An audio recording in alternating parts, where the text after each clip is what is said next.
郑姐，下午审苗焕阳的时候，他提到徐鹤差不多是10年前消失的。你当时是不是想到你父亲的事了？时间确实是吻合的，但我翻阅了当年的档案，我父亲当年追踪的人并不是徐鹤，所以应该只是巧合。说的也是。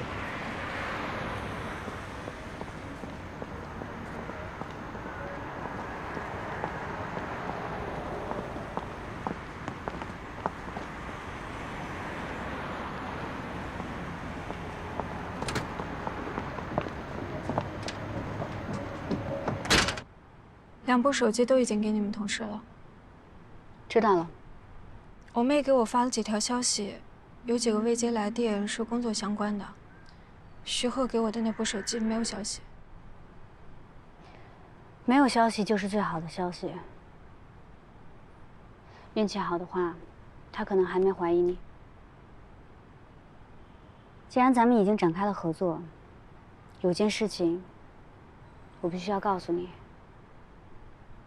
好，可能不是一个好的消息，请你做好心理准备。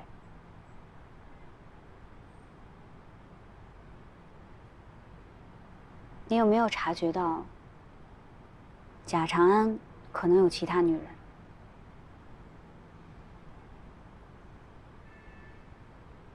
不可能，我跟长安关系很好的。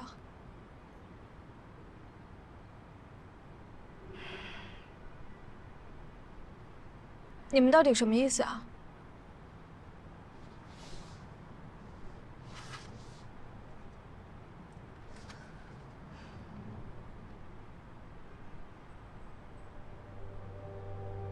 我们有明确的证据指出，贾长安跟这个身份不明的女人去酒店开房，而且可能不止一次。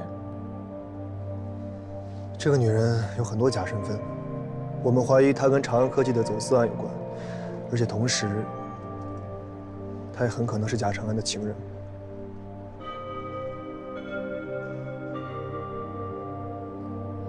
苗飞，你仔细帮我们回忆一下，你跟贾长安身边有没有值得我们调查的女人？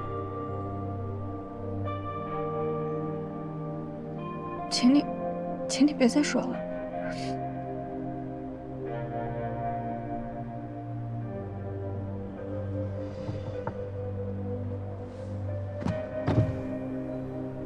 静姐，手机处理好了。知道了。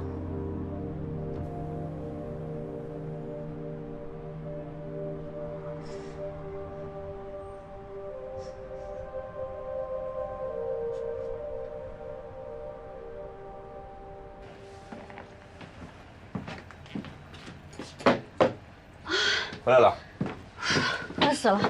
来来，快吃点好吃的。这是我的吗？对，说你们还有良心啊！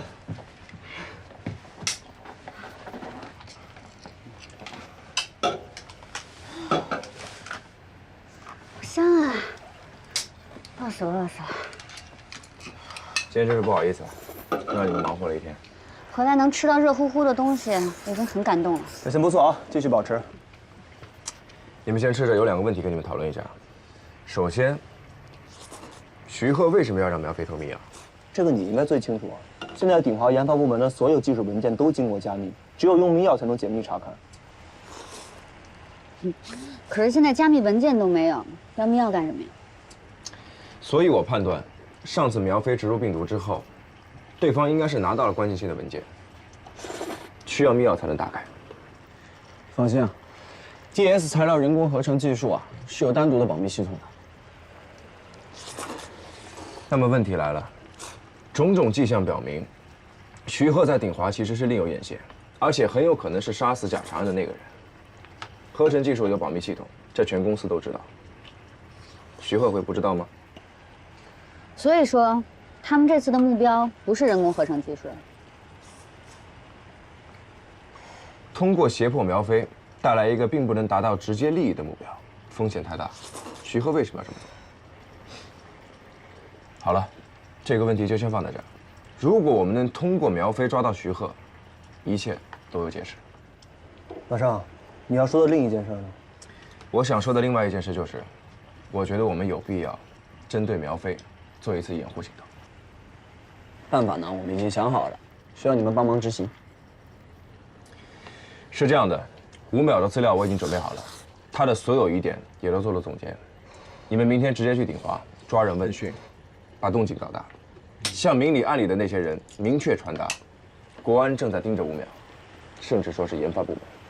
那你要确定5秒确实不是这个关键人物啊。如果他是徐鹤的人怎么办？那咱们这样做，不仅掩护不了苗飞，还可能惊动徐鹤。从我掌握的情况来看，我有绝对的把握。你们先吃吧，吃完给你们看资料。东王，今儿就别走了呗。今天看完档案，明天一早直接奔鼎华呗。成。船上有2个卧室，你们1人1间，我和子轩沙发上将就一下。以苗焕阳落网为标志，我们的案件算是顺利进行到了下一个阶段。安静，杜某，很荣幸跟你们合作。来，干杯！干杯！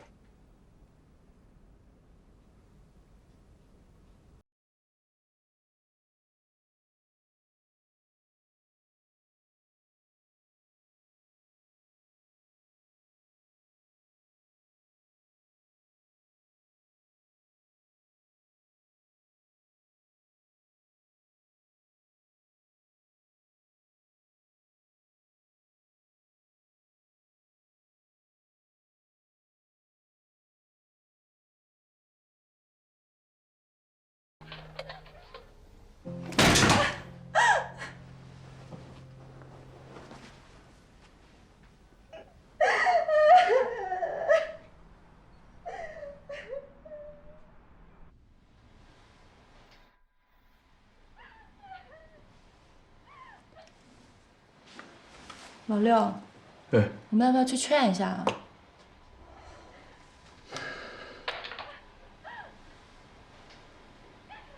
砸的东西出气，好会伤了他自己。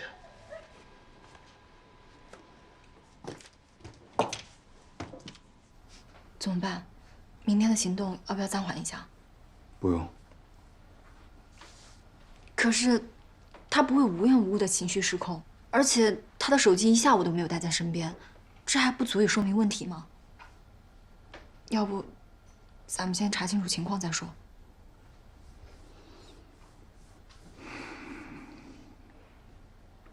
明天的行动照常进行，你找个机会跟他接触一下。如果有什么任何不对的地方，马上通知我。好吧。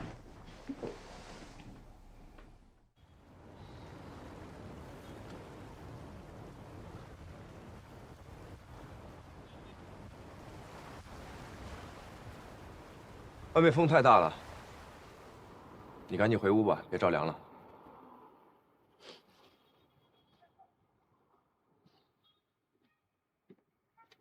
你怎么知道是我呀？贺子轩就喜欢香喷喷的东西，你这洗发水味道也太大了。你住他的房间，他总不能这个时候闯进来洗澡吧？以后要是都有这么设施齐全的行动站就好了。你怎么还没睡啊？睡不着啊，要处理的事情太多了，脑子里特别乱。我也是。 5秒的资料都看完了，看完了，幸亏你前期做了很多准备。我现在这个工作，也就只能收集资料，其他什么忙都帮不了。真挺抱歉的，把你们累得够呛。下次再有机会合作，咱俩换换。好啊。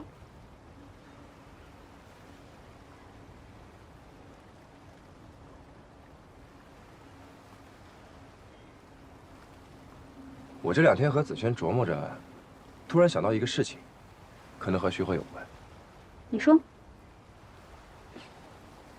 以我们的资源，还查不到他的信息，是不是太不正常了？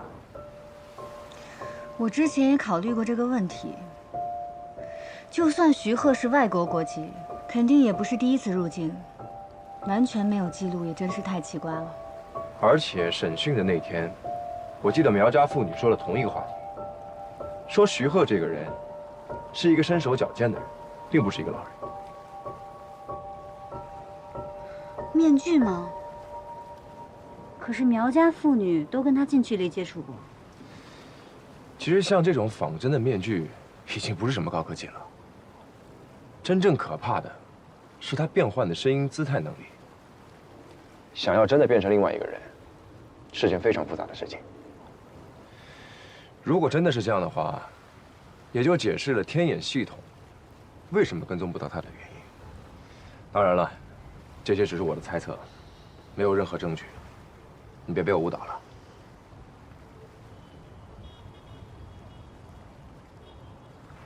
你怎么了？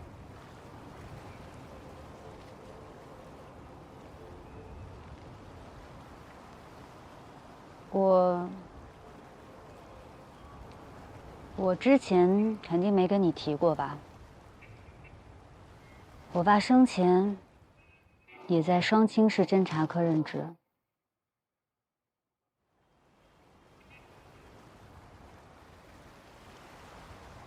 你还记得我是什么时候突然消失的吗5月6号。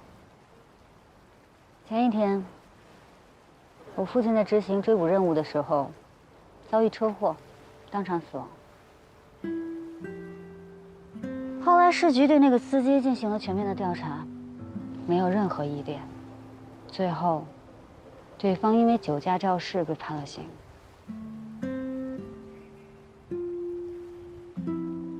当然，我中间完全跟你断了联系。我爸爸的事情，只是部分原因。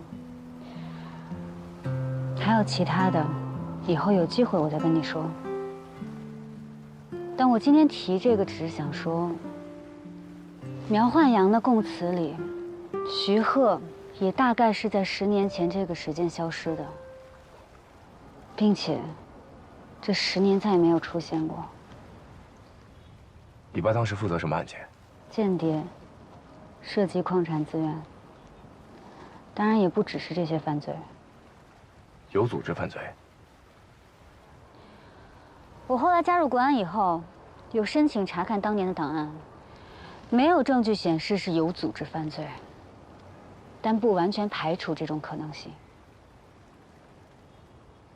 只不过我父亲当年因为遭遇车祸，让他追踪的目标彻底丢失了，并且这个人再也没有出现过。你说，会不会有这种巧合？如果徐鹤他根本彻头彻尾就是一个假身份的话，会不会是当年那个人？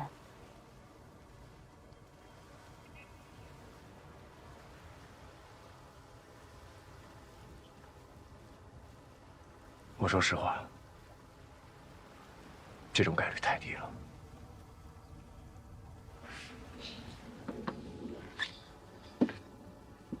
但不管是徐鹤还是当年那个间谍，他们一定逃不过法律的制裁。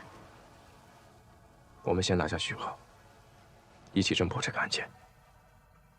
我陪你一起整理当年的档案，把那个漏网之鱼找出来，让他付出代价。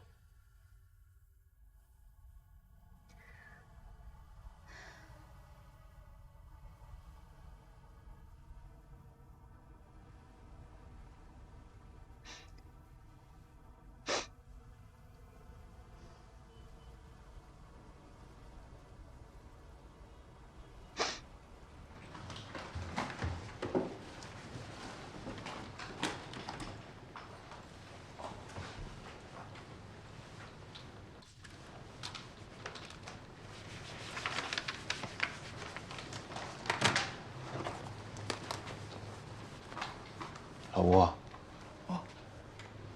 你每天都要给别人打扫卫生吗？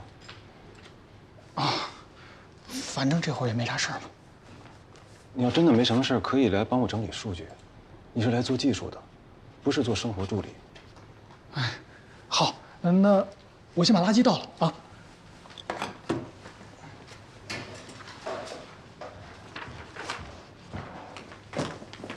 王秘书，吴淼，这2位是国安的侦查员，他们有些事儿想问你。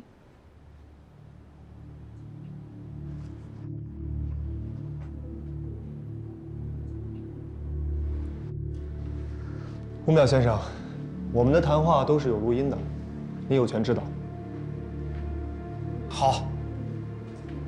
我们上一次对鼎华员工的问询，你缺席了。哦，不好意思，那天我生病了，流感。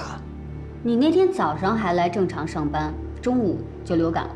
其实我早上来的时候已经很难受了，熬到中午实在熬不下去了，所以我就提前走了。我不是有意要逃避你们询问的。我们也没这么说。之后我们会提一些问题，请你正常回答就好了。好。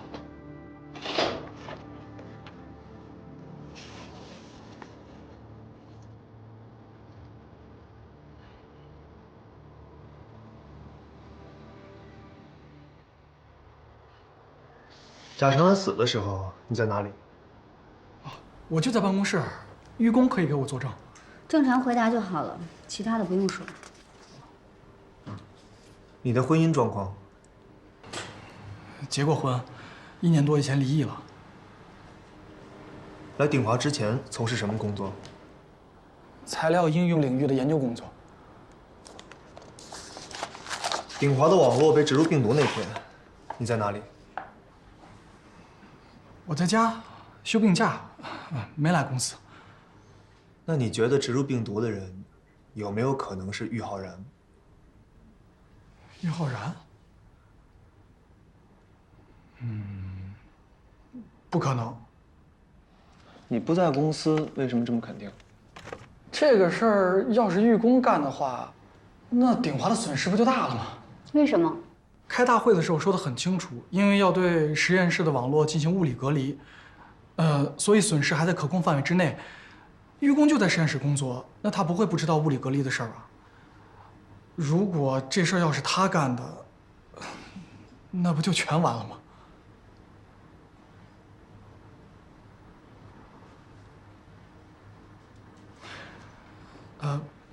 不好意思，我是不是可以回去工作了？你来鼎华之前是不是在天星科技任职？是。职务？高级研究员。现在的职务？研究员助理。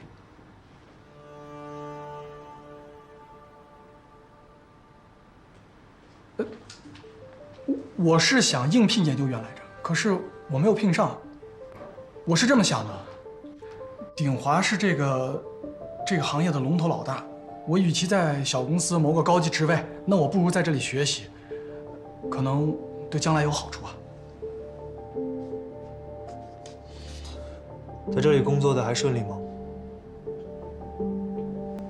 挺顺利的。你当时为什么离职啊？你们这怎么又问回来的？这不符合逻辑啊！请回答问题。我不是说了吗？鼎华是这个行业的龙头老大，他现在已经把其他同类公司挤得没有发展空间了，我待在那儿干嘛呀？可是你现在的薪资只有你在天津科技时候的1/3。这是我的个人隐私。这是我们在公开渠道查到的。我们还查到，差不多在1年之前，你离开天星科技的时候，天星曾经有人举报，有人擅自挪用研究经费。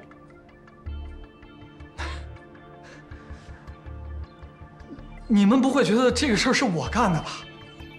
要真是我干的，我还能坐这儿跟你们聊天吗？我们还查到呢，最近半年，天星科技宣发了2款新的产品。这2款新的产品在功能性和应用方向上，跟鼎华尚未公布的项目有高度吻合。这件事儿你怎么看？我怎么看？我没法看，这是大环境所导致的。那其他所有同类公司研究的方向都是一样的，这很正常嘛。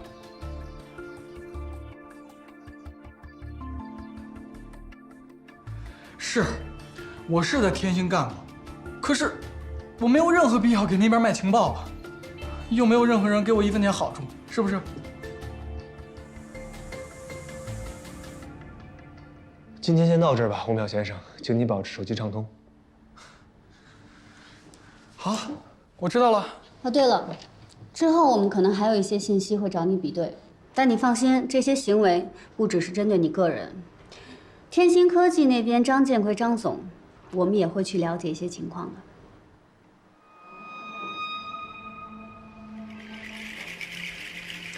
今天谢谢你的配合。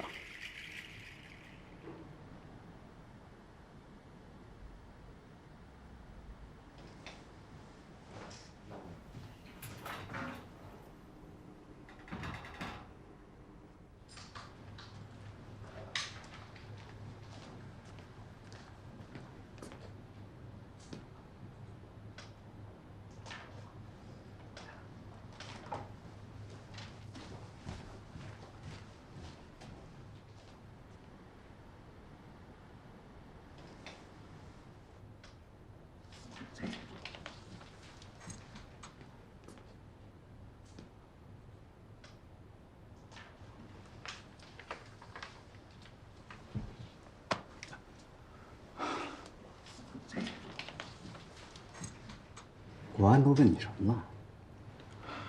也没什么，他们就是觉得那天我请假的事还是有些太巧合了。就这事儿啊？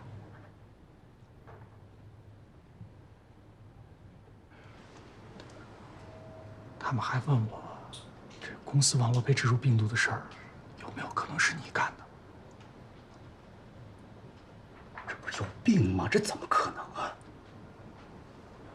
我也是这么说的。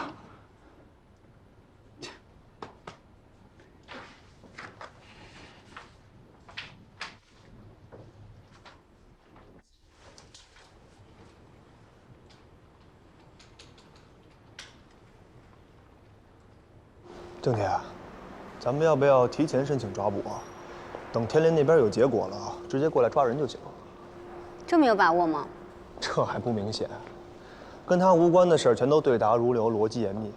一问到他身上的嫌疑，阵脚立马就乱了。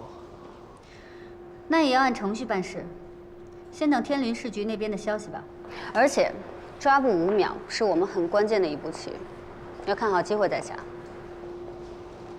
你是想通过抓捕5秒，让咱们真正的对手误以为咱们会放松警惕？怎么了？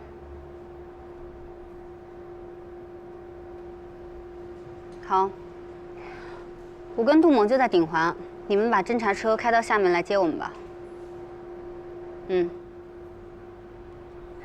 苗飞在跟徐鹤通话。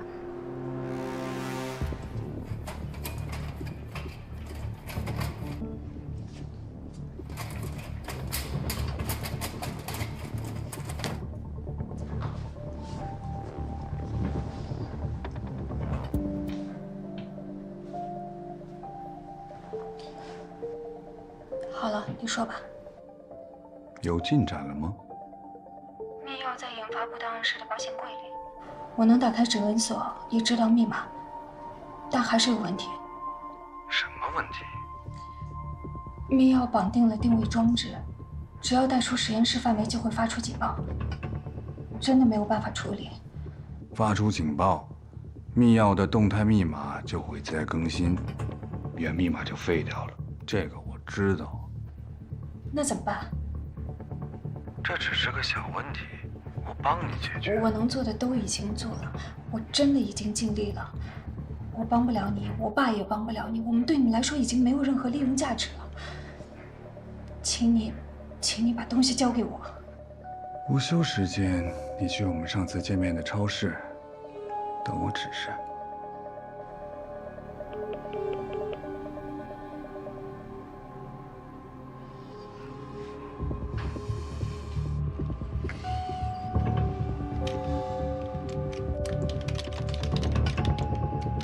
子轩，你把超市的建筑施工图调出来。在弄。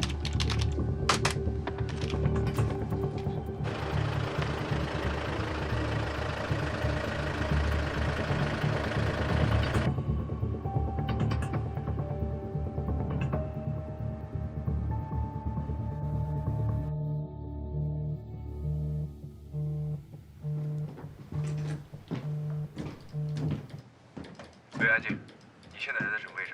我现在在鼎华附近，跟保护苗飞的同事在一起。安静，我建议，你不要跟着苗飞进入那家超市。为什么？上次抓捕刘宝强的上线，就是因为有人通风报信，才导致任务失败。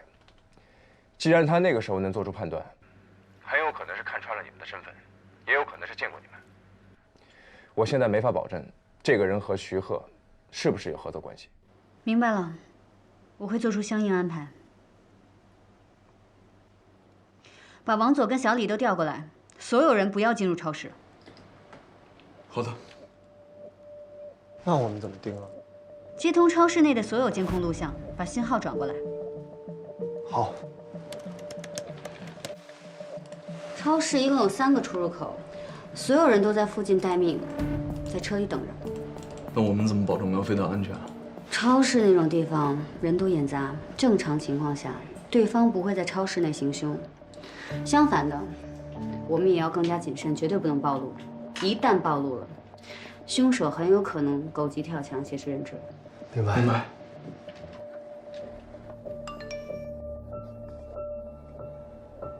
不用担心，我们已经完成部署，全程监控。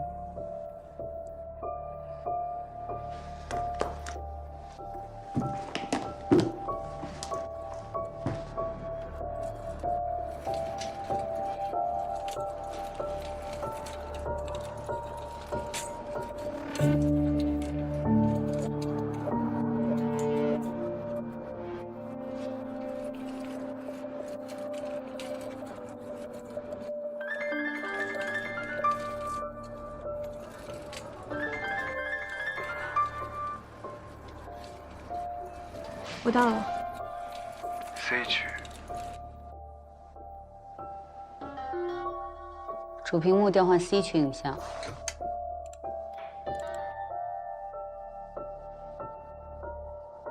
留意所有接近苗飞的人。明白。我到了，你在哪？你往右边走，有个卖微波炉的货架。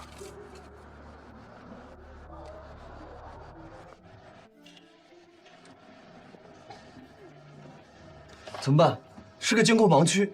没事，安静知道怎么处理的。找不到了，我也看不见了，目标人物丢失。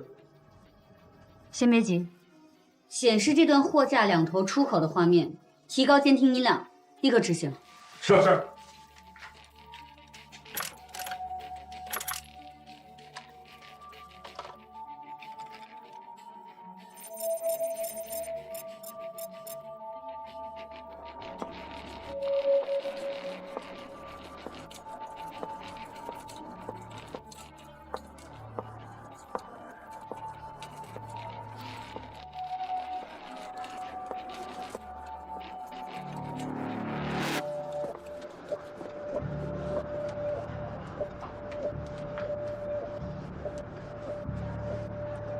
我到了，你在哪？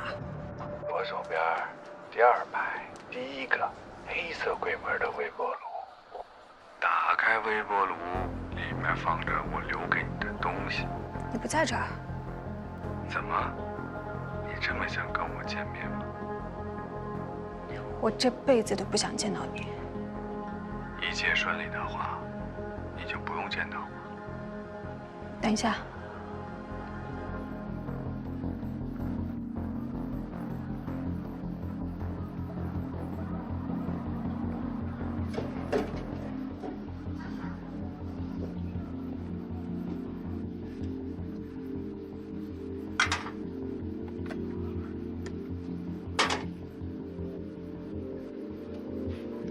我找到了，这是什么？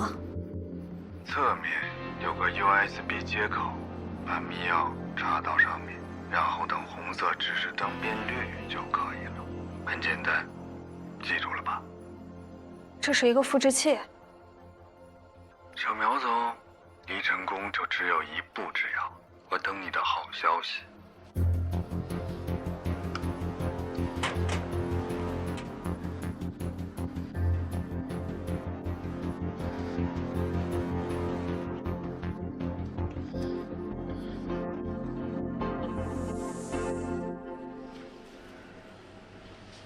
实在不行，我就把超市3天内所有的监控视频再查一遍。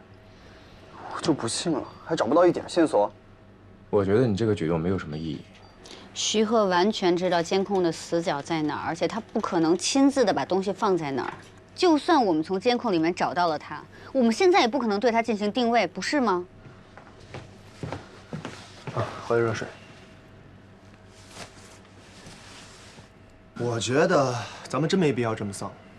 退一万步讲，徐鹤让苗飞继续行动，不就说明咱们的计划成功了吗？话是没错。宋局那儿怎么办？行动已经批了，我会安排苗飞假装去复刻密钥。为了防止鼎华内有人监视，整个过程都会做得尽量真实，然后就等着徐鹤安排交易了。天林市局那边现在有消息了吗？根据最新掌握的情报，他们已经对天星科技的老板张建奎展开调查，估计他扛不了多久。最好能在苗飞跟徐鹤交易之前有结果，这样我可以安排在鼎华内部进行逮捕。这么一来，我们就可以给徐鹤传达一个消息，就是我们盯错人了。双手赞成。幼稚。哼。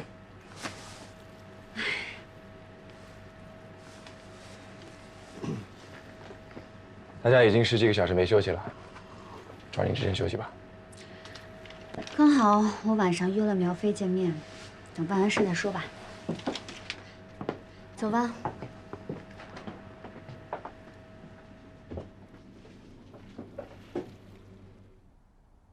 菲菲啊，我们去试婚纱吧。菲菲，对不起。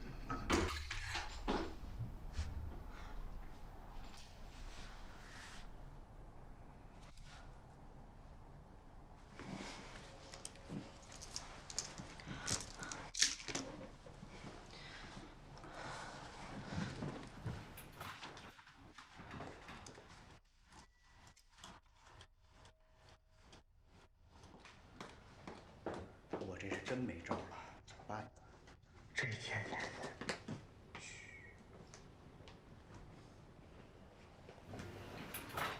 哎，好，苗总。苗总，我们聊点工作。哦，那我先走了。哎，好，再见。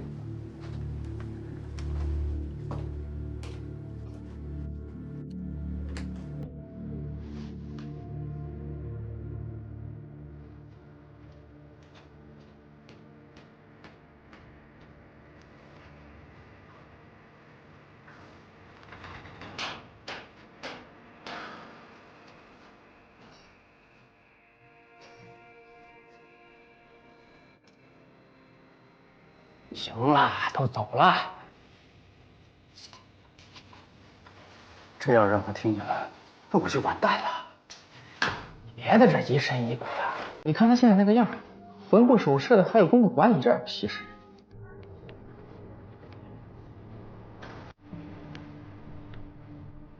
您好，请问是您自己用餐吗？是。好的，请跟我这边来。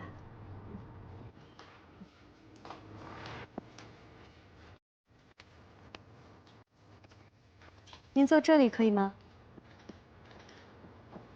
可以。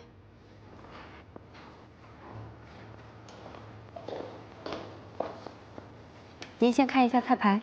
不用了，给我上一份沙拉，然后一个牛排，再来一个蔬菜汤，给我倒一下水，谢谢。好的。啊，对了，请问洗手间在哪？直走左转。谢谢。作为一个心里装着事儿的人，他的胃口倒是挺好。他看着瘦，其实特别能吃，我觉得还算正常。哦。哎，对了，他什么时候行动啊？你要看他自己。他万一失败了怎么办呢？监护人已经同意了我的计划，他的人会暗中协助。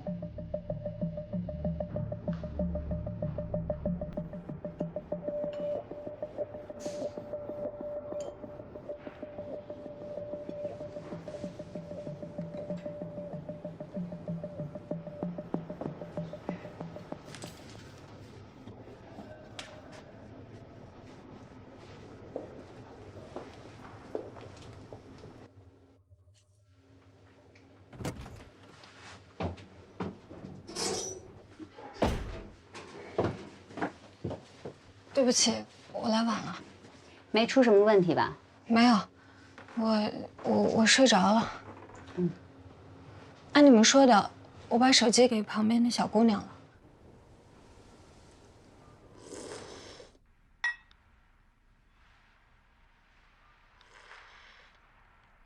你今天做得很好。她到现在都没有出现，会不会已经发现了？这只能说明他很谨慎。那接下来该怎么办？我们呢，已经制定了详细的计划。我接下来跟你说的，你都要记住。我再给你总结一下啊，也就是说，研发中心做网络物理隔离的当天，你没有按规定把你私人电脑里的全部文件都删除，对吧？哎呀，你小点声。公司的公共网络遭受木马病毒侵袭的时候，你的私人电脑也连在上面，对吧？现在国安已经盯上我了。你私人电脑里有什么文件？就是新的医疗器械的数据，完整数据？不是，是还没有核算过的数据。那不就是完整数据吗？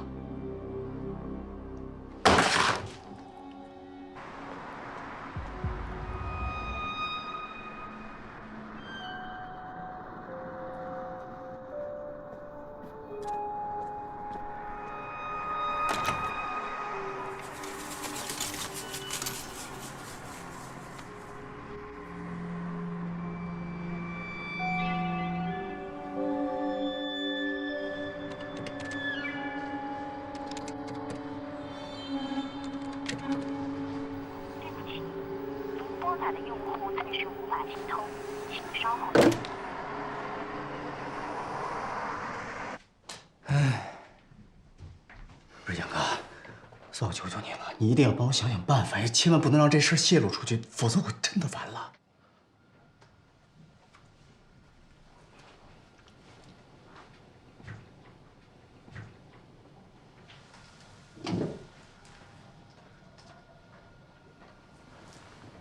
你都跟谁说过这个事儿？杨哥，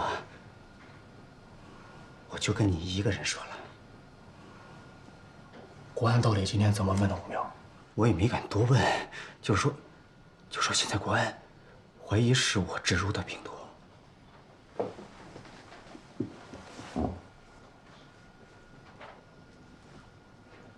那这样的话，他根本没问到点子上。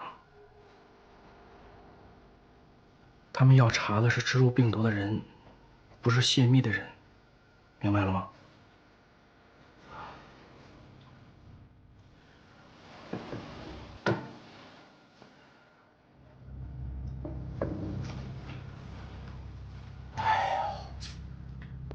于浩然，你听着。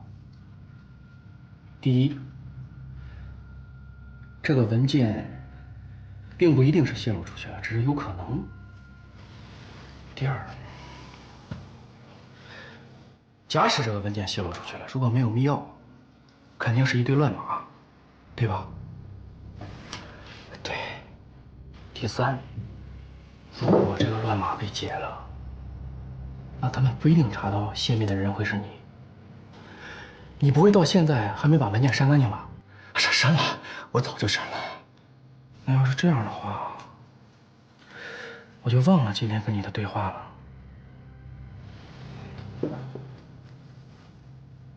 你也不会记得吧？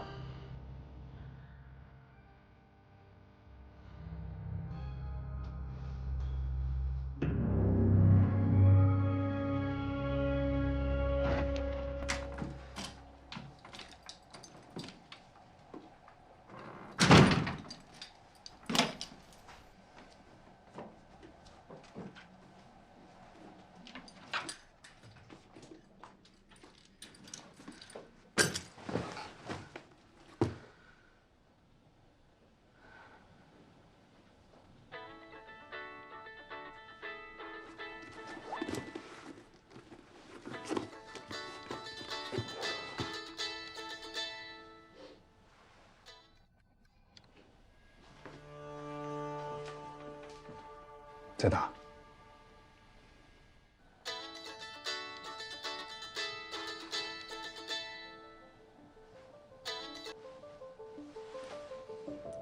喂，露露。姐，爸怎么一直不接电话呀？没出什么事儿吧？稍等一下。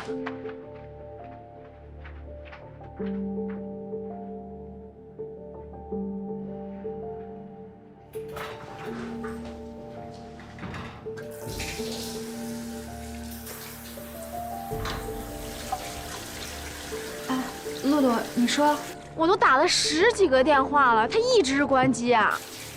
别急别急，怪我没说，他旅游去了，最早也下个月才回来。吓死人！他关什么机啊？公司的人3天2头给他打电话，不关机逃不过去。他这次出去就是想清静清静，有空啊会给我们打电话的啊。不是吧？爸什么时候变得这么洒脱了？啊，露露，你毕业的事儿怎么样了？哎呦，你别提这事儿了，姐，我都崩溃死了。万一要是我毕业延期了，你可得帮我瞒着点爸啊。他只要知道了，指不定生多大气呢。啊，好。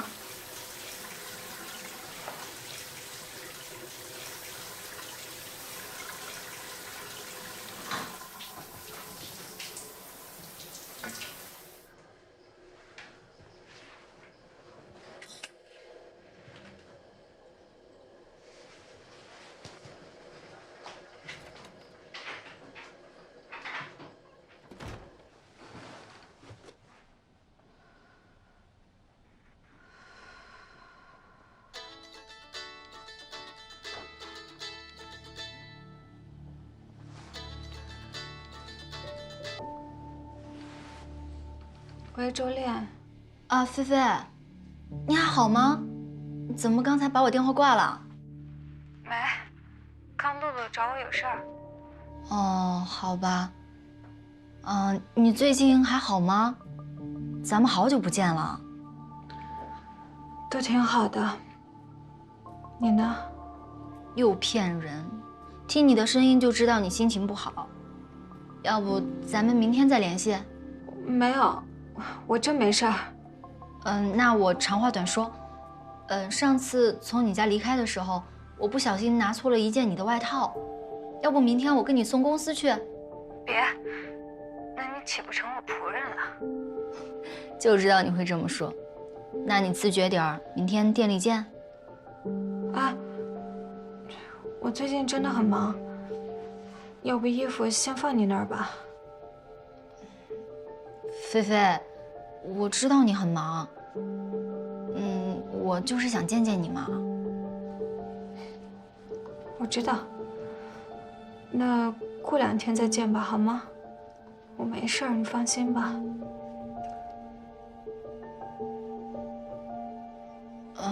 好吧。那你照顾好自己，我等你电话。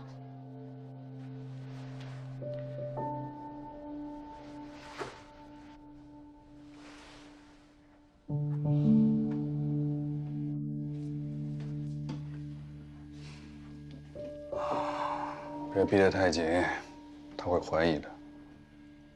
可是我不见面，我怎么试探啊？先等他把东西弄到手。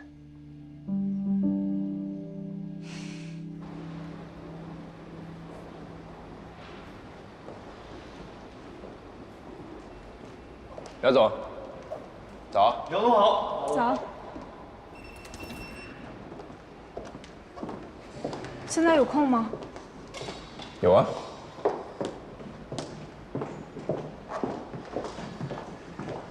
有同事跟我反映，好几次去人事部找你，你都不在岗位上。是啊，我最近因公外出的次数确实比较多。马总，你的工作需要外出吗？因为我了解到公司即将推出的新产品，是应用于医疗行业的高端器械。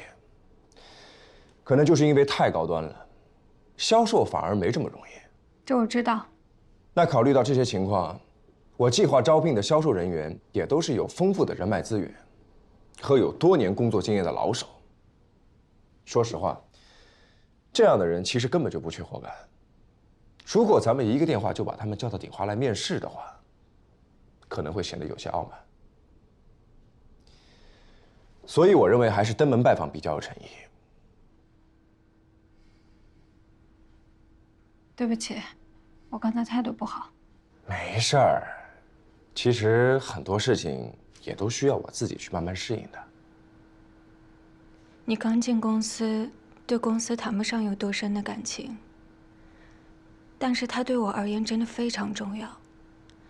我看到你这么认真努力的工作，真的特别感谢。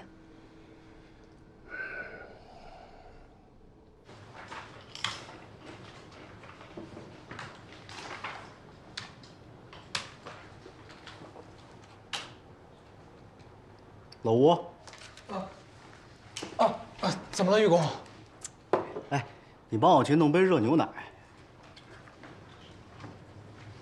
行行。哎，拿杯子。哦。谢了。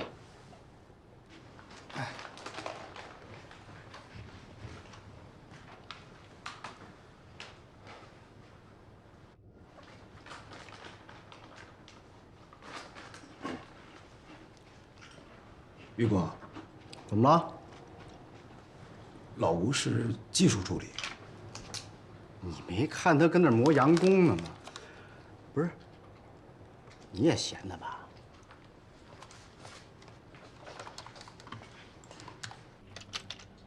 马上来啊！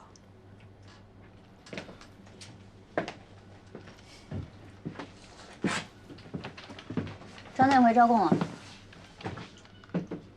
这么快就招供了？嗯，他呢每个月都会收取一大笔现金，但是生活里所有支出都是用的电子支出。他这个漏洞实在太大了，天津市公安局就抓住他这个漏洞，他根本扛不住。跟我想的一样，5秒确实在为天星科技收集鼎华的情报。哼，本来一直以为5秒偷的是技术资料，我还纳了闷了。就他那个岗位，能够收集到什么值钱的情报？商业竞争和打仗一样，都得有攻有守。没错，5秒本身呢，作为研发人员，非常清楚自己每一个项目的优势和劣势。他把底透露给天星科技，天星科技就可以在宣发上大做文章。一方面自己可以抢占先机，还有一方面呢，可以披着马甲，大肆的去攻击鼎华项目的劣势。真狠。刚才子轩说的有点道理，就算5秒接触不到鼎华的核心技术，那他之前盘算那些数据应该也卖出去不少。张建奎肯定有很多事情没找，等着5秒落网一起审吧。子轩，盯住了吗？那必须啊，就他那点道行，还躲不过天眼系统。想什么呢？这么严肃？我刚才在想，我们一直想捕一条大鱼，结果一撒网，什么都给捞出来了。你说这种小鱼小虾，在鼎华到底藏了多少？这件事情，我一定要在鼎华内部大力宣传。我看谁辞职，谁敢辞职我查谁，一个都逃不了。谁辞职我查谁，一个也跑不了。您真厉害。好了好了，来说说大鱼吧。你觉得刚才苗飞跟你说的那些话是什么意思呢？你们都听见了？那要不然呢？按照我们的计划，他今天晚上应该会去复制密钥。但是结合他跟我说的话，你们觉不觉得他有一点感觉像在交代后事？我父亲之前跟我说，也是他介绍进来的。我知道他是想让我尽快抓住机会拉拢你，扩大自己在公司的势力。其实我之前也有这么打算过，但现在想明白，欲望越大，付出的代价就越大，最后的结果都不会好。可是很多人都为了自己的欲望去牺牲别人的利益，明知不该还铤而走险。如果公司管理层都变成这样，那鼎华就完蛋了。徐鹤一旦被捕的话，苗飞和我们的合作也算终止了，但他之前植入电脑里的木马程序，也是要付出代价的。这么说也都是一种解释。或许还有另外一种可能，就是苗飞已经看出了你的身份，所以故意跟你说这些话，好来做好他自己的形象。这苗飞又不是火眼金睛，马上的身份没问题啊。他今天跟我说的有一句话我非常在意，他跟我说，你跟所有人的距离都不远不近，不像大多数人那样急功近利。鼎华需要你这样的人。这可能确实是我工作上的失误。其实我不想卷入职场争斗，但是很多时候缺乏欲望，立场就很难坚定。道理是这个道理，但我觉得是不是想的有点太深了？不管怎么说，苗飞现在的一举一动都在我们的监控范围，他就算真的有问题，也很难会做什么手脚。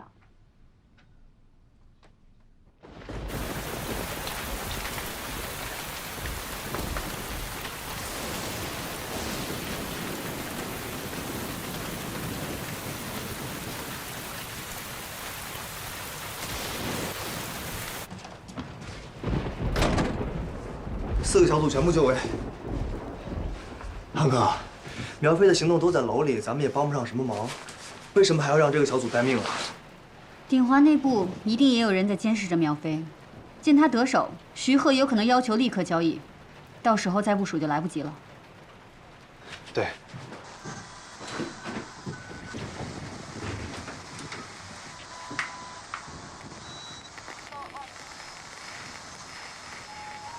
怎么这么多杂音？雨太大了，信号确实有干扰。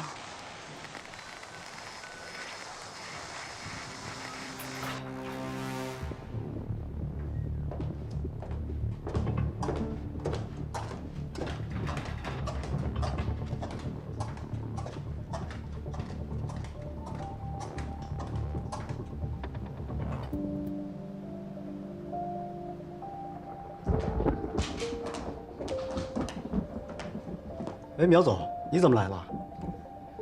邹教授是不是已经走了？好像是吧？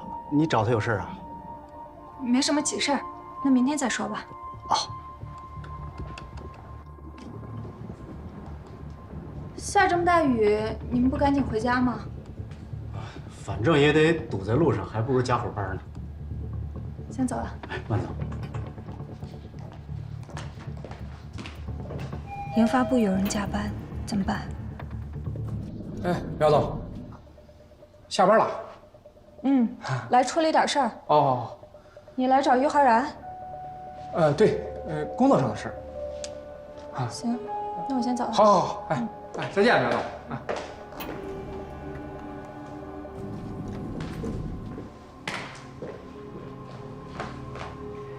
老于，还没收拾好？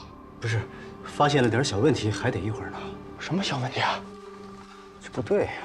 哎，你这个小问题就交给陈工顺带手处理了呗。啊，陈工。不是，菜都上齐了啊，就等你了。快点！哎，老吴啊，你帮个忙呗，帮我把这个弄完。啊，哦，这个很容易，多谢了啊！谢老吴啊！哎，老吴，这点有问题啊！上齐了，快走！哎，还是那地方吧。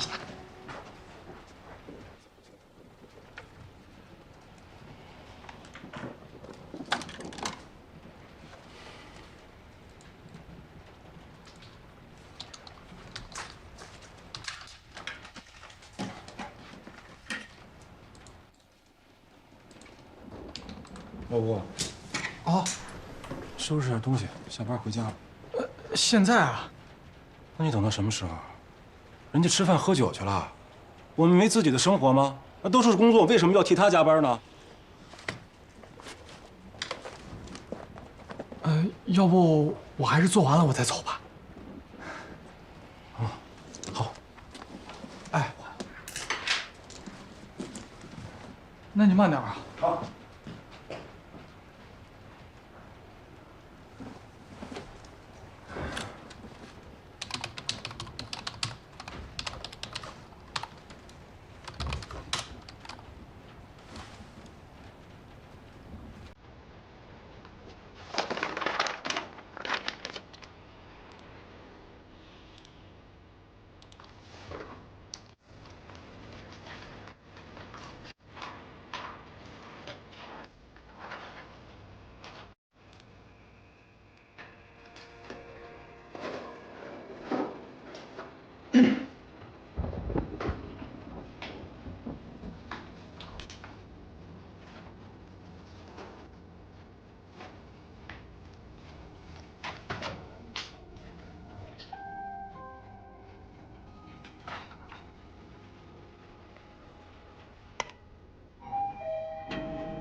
办公室空了，我继续行动。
完成了？应该是完成了，准备监听来电。明白，明白。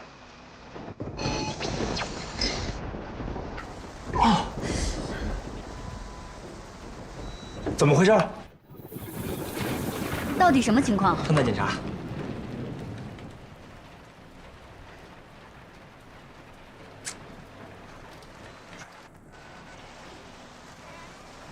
恢复正常了，刚才应该是闪电落点太近，干扰了信号。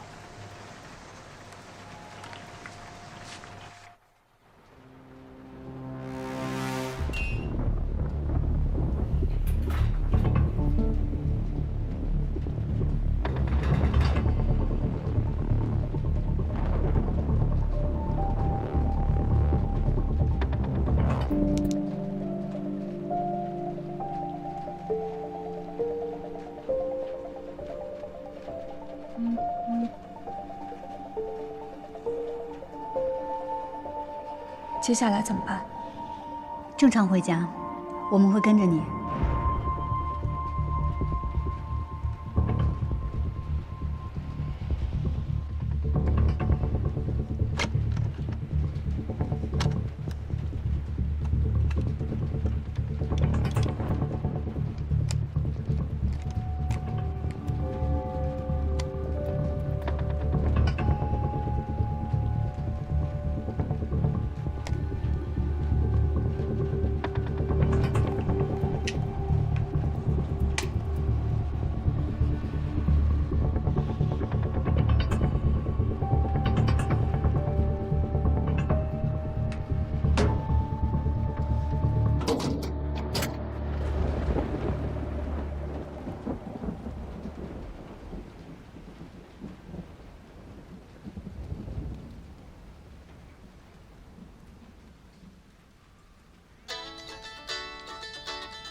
拿到手了吗？我拿到了。很好，1个小时内赶到天都商场，等我电话。你真要去？我不去怎么行？计划怎么推进？我怎么向杰弗里交代？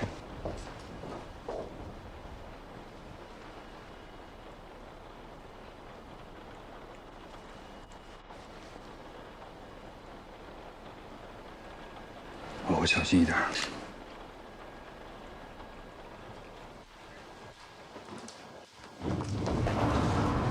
你这次不用徐鹤的身份，反正老头子腿脚不方便。再说了，这一次我根本没有打算跟他见面。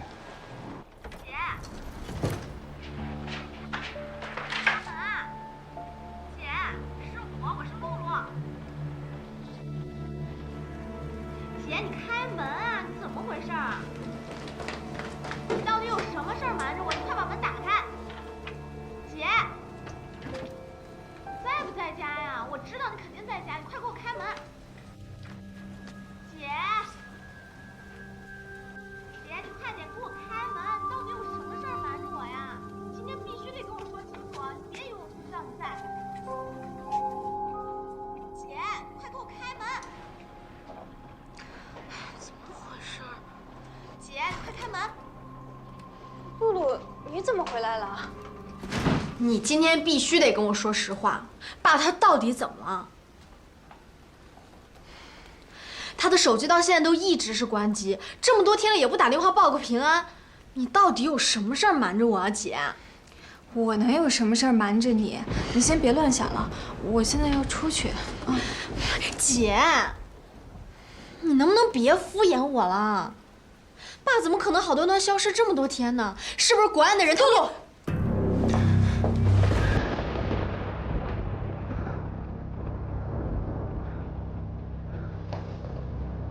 你上次联系苗花瑶是什么时候？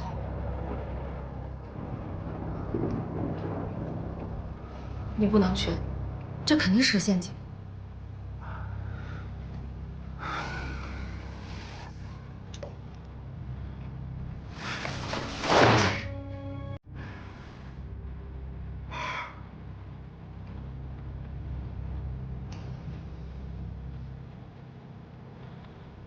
赵丽，苗飞现在肯定不知道他们家装了监控，趁他出去的时候赶紧摘掉。千万别着急，说不定现在露出痕迹的话，他也不会直接跑步。等我，等我。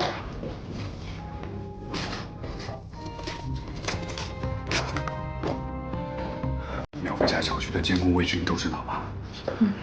这个10米内能够干扰信号，记住，只能干扰，不能删除。千万别被拍到。开我车去，千万小心。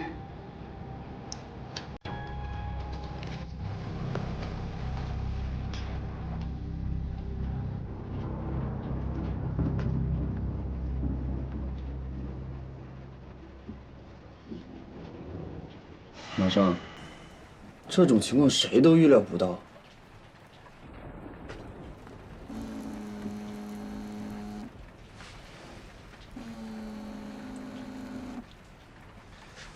喂，安姐。苗飞刚才给我发了短信，他开门之前就担心苗露会说漏嘴，所以他事先就把徐鹤给他的手机放进了洗手间。太好了。不管是否暴露，这是我们唯一的机会，所以只能继续行动。明白。这个苗飞是个人才啊！子轩，赶紧把上场的建筑施工图发过去。OK。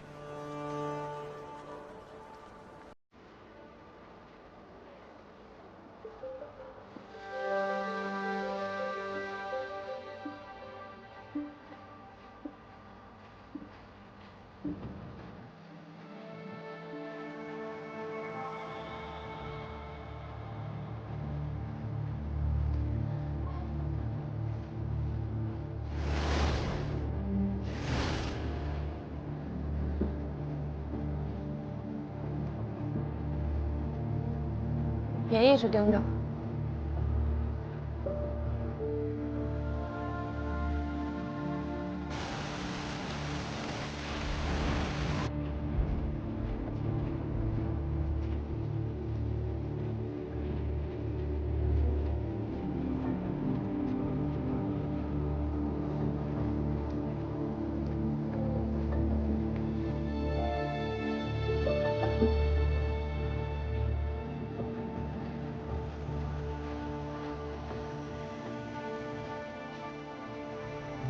科长，收到，请回复。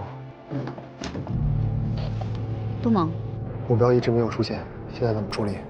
再等等。收到。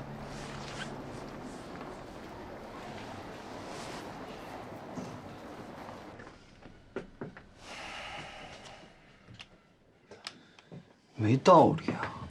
如果是通过手机监听，其实收音范围挺小的。是不是天气原因堵在路上了？很有可能。子轩，你连接下安静的视频。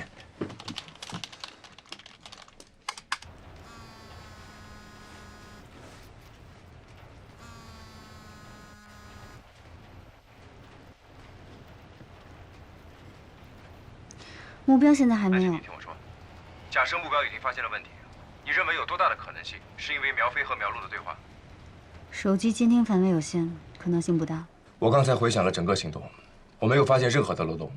你那边呢？我也没有发现，之前所有的行动都是按照我们的安排来执行的。那既然这样的话，苗璐的突然出现就是整个过程中的唯一意外。所以问题应该还是出现在他们俩的谈话之上。极有可能，但是就差那么一点，真的只差那么一点点。有没有可能，问题出在他家里面？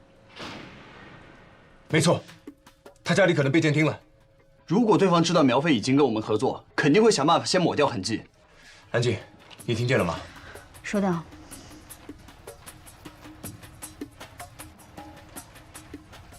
杜猛，收到回复。收到。现在立刻过来接我，越快越好。是。王总。收到。立刻赶过来代替我指挥。如果1个小时之内目标还没有出现的话，取消行动，送苗飞回家。明白。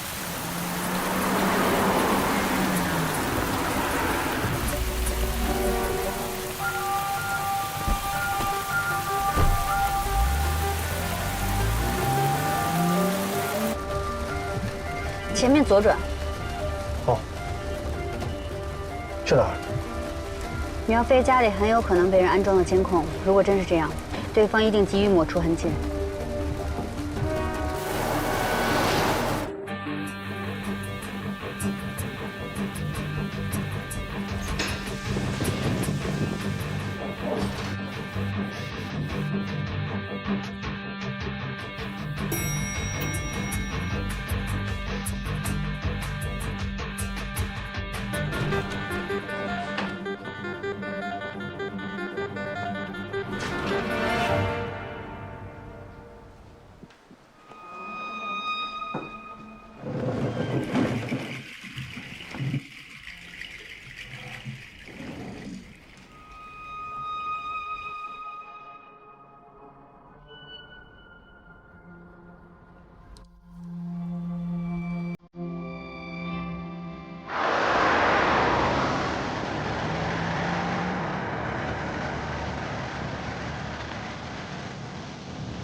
去掉小区监控。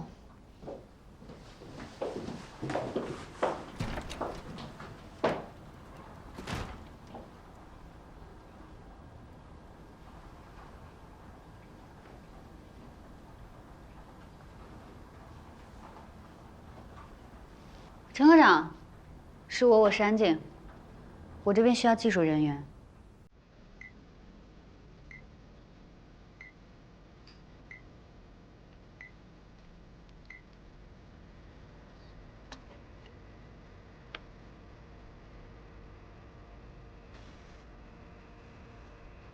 雨太大，什么都看不清。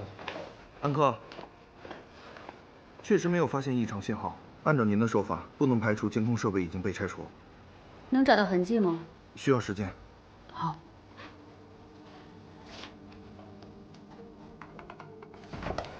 安科，目标没有出现。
我是不是已经没有利用价值了？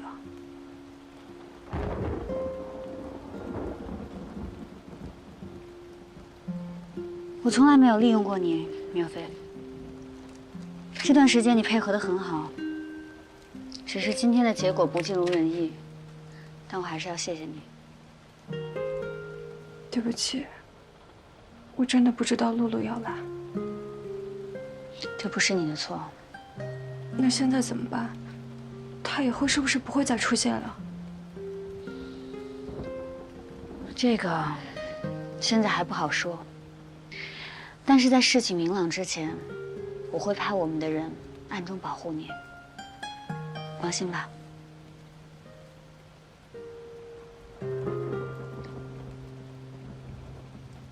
这段时间，你有没有察觉你们家有什么异常的事情？比如说，你家里摆设的东西被人挪动过了，或者说是你在打电话、看电视的时候，网络信号波动得很明显。我没有注意。现在我们的检查人员要进行全面的排查，所以你可能要住到其他地方去。你现在有地方去吗？我可以住我爸家里。好，尽量少带东西走吧。这里最好保持原状。那我以后还能回去上班吗？跟你们的合作结束以后，我是不是必须得离开鼎华？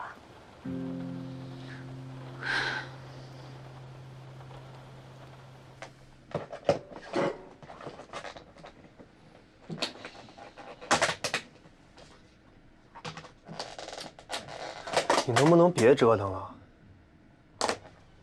谁吃得下？饿肚子解决不了问题啊！来，该吃吃，边吃边聊。啊，会不会是苗飞搞了什么小动作？我们侦查科24小时3班倒，一直在盯着他。你们大部分时间都在监听，没办法直接观察。如果真的是苗飞警告了徐鹤，那他就是我见过最厉害的间谍。从他答应跟我们合作开始，他所有的情绪、行为完整连贯，没有任何破绽。苗飞当然有可能跟徐鹤是同伙，他跟我们合作就是为了洗脱自己的嫌疑，而徐鹤继续对他下命令，纯粹是为了配合演出。但是这种猜测毫无意义，做判断要基于证据和线索。我赞同宋局的观点，这样的逻辑太过复杂，敌方一定是背负了巨大的压力，不会把这场博弈当成是场游戏。在正常的情况下，他们会选择更直接、更有效的办法。我们与其把敌人设想成料事如神的超人，不如先复查一下自己的漏洞。你们来之前，我跟马上做了一个实验。按照当时那种情况，徐鹤不可能通过内部手机听到苗飞与苗璐之间的对话。那我们是不是做好准备？徐鹤只是在试探苗飞，他还是有可能继续要求交易。不排除这种可能，但我仍然觉得苗飞家就是被人监听了。从苗飞、苗璐离开到我们赶到，中间有1个多小时的时间，足够对方把监听工具给拆除了。这就麻烦了。而且现在的监控设备越来越小，安装和拆除几乎不会留下痕迹，除非对方犯了低级错误，否则我们的技术人员无法证实你这个猜测。苗飞家小区的监控我都看了，没什么疑点。主要是那场雨太耽误事儿了，户外监控的能见度太低，连大门口进出的车辆都拍不清车牌号。而且室内监控受雷电影响，时不时出现信号干扰，我们根本就无法判断是不是人为的。我们那边信号也有干扰，那有没有可能是别人给徐鹤报的信？别忘了苗飞的证词，徐鹤在鼎华内部也有自己的眼线。当时你们还没有进入鼎华，如果真的有眼线暗中监视，那也只会通知徐鹤，他已经得手了。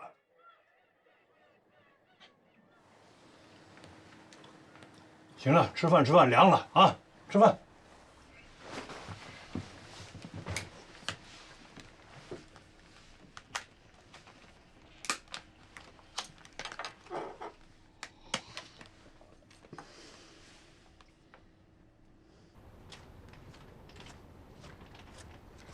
于浩然，邹教授，我电话里怎么跟你说的？让你核算数据，你怎么原封不动给我发回来了？那么明显的错误都看不出来？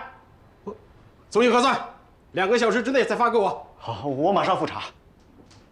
陈工，你手头事儿忙不忙？还好。这样，你接手于浩然后面的工作，回头我把数据发给你。哦，那我现在去申请密钥？不，我刚好要去行政部，顺便帮你申请。你直接去拿密钥密码就可以了。好。另外，2天内必须完成。这么简单的事情，我可没有时间倒来倒去。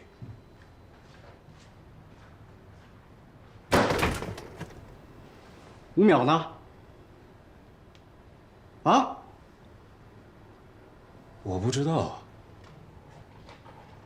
故意的，肯定是故意的。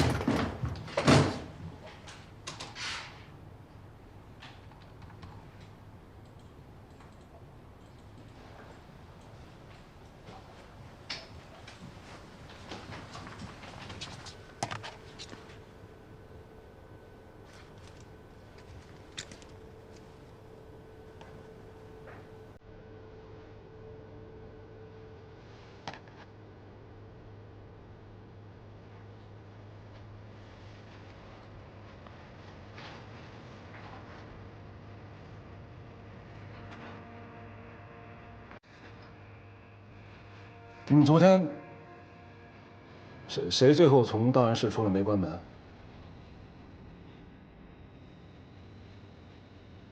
你看我干什么呀？昨天我比你走的早。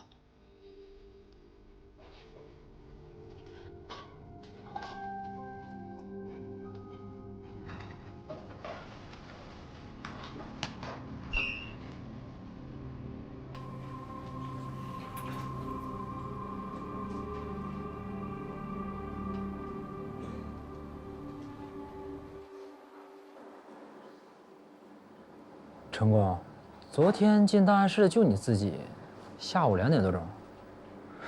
这事儿闹的，陈工，我们俩就当没看见啊，也就是门没关紧，不是多大的事儿。鼎华所有的核心资料都在档案室里，怎么就不是大事儿？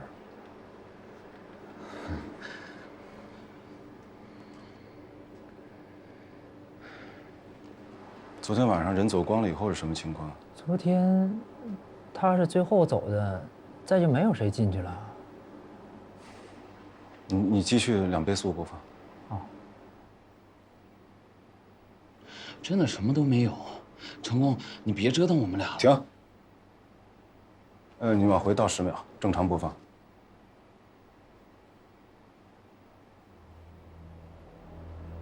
这儿。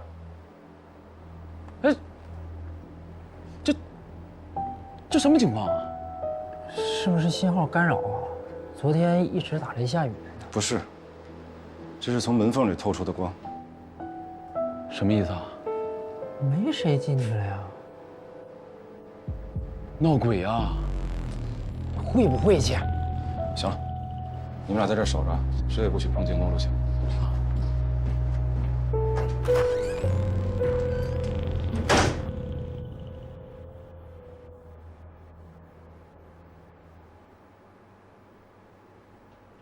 可以了。程雷啊，你是最后一个进档案室的人，你确定出来的时候门都关好了吗？我确定。我每次关上门以后一定会推一下，检查一遍的，这是我从小养成的习惯。那这问题可就大了。无法无天，简直是无法无天！这都第几回了，还敢顶风作案？查，一定得查，往死里查。把那个楼道的监控视频都给我调出来。先不着急，庞总、邹教授，我有事情跟你们说。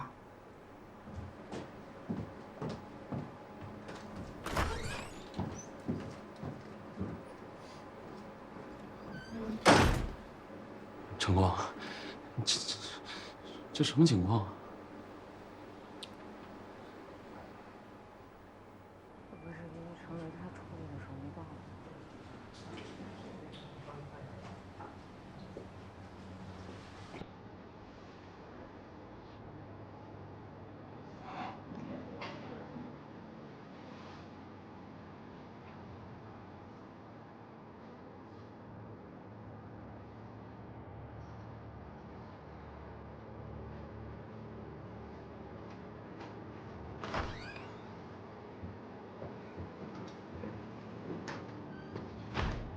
成功，你发现这个情况以后，有没有跟其他人说过？没有，我直接就过来了。看完了监控录像，就去告诉了邹教授。那你们2位呢？他一直在这守着，连门都没出过。不是那个，我打电话的时候是在行政部，会不会有人听到啊？哎呦，老邹，你这有点大意了。哎，没关系。成功，你做的非常好。我真希望鼎华所有的员工都有你这种警惕性。您别这么说，这是我应该做的。成功，你太谦虚了啊！该嘉奖一定要嘉奖。这是一定的。还有你们2位。谢谢林总。但这件事情呢比较特殊，暂时还不宜向外透露。所以我希望大家能守口如瓶。我不希望在公司内部听到任何的流言蜚语，可以吗？没问题。林总，您放心。成功。啊，对，我赞成不外传啊，但这不是个小事儿啊。我个人建议还是要继续查下去。领导的决定，执行就是了，好吧？这件事情呢，公司一定会一查到底的。有必要的时候还会请相关部门介入调查。所以一旦有了结果，我会亲自向你解释，可以吗？林总，我没别的意思啊。程磊啊，你好好工作就行啊。哎，别忘了啊，2天以后那个数据核算好了，马上交给我。好，您放心。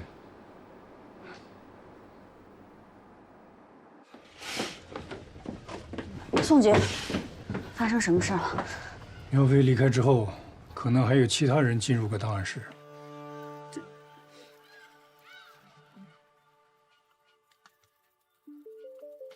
可以了，监控视频不用看了。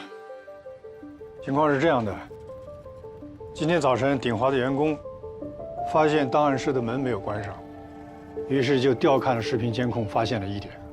我可以去找苗飞确认。这个已经不重要了，按照计划，苗飞行动之后，我就通过林总的帮助，让技术人员删除了苗飞进入研发部办公室和档案室的视频记录，并且修改了视频的断点和时码。这活不难啊，露马脚了。